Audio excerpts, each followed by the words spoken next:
The World Bank trimmed India's growth forecast for this financial year by a full percentage point on Thursday and predicted a 9.5% contraction in crisis hit Sri Lanka, as rising commodity prices and debt trouble hit economies in South Asia.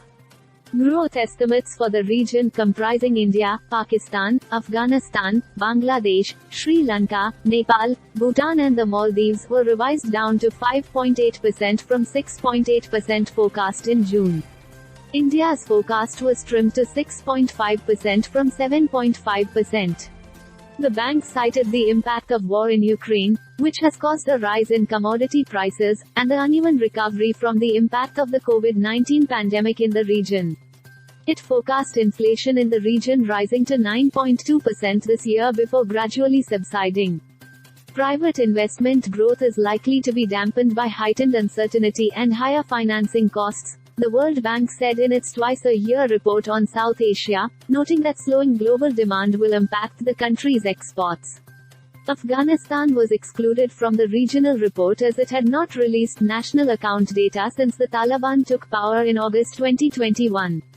The region's economies grew at 7.8% in 2021, when most were recovering from the pandemic slump. Last week, the Reserve Bank of India cut its growth forecast to 7% from an earlier estimate of 7.2% after raising the benchmark repo rate by 50 basis points to 5.9% as it battles to contain high inflation seen to remain above 6% until early 2023. The COVID-19 pandemic, swings in global liquidity and commodity prices along with weather disasters had hit the regional economies in a rapid succession.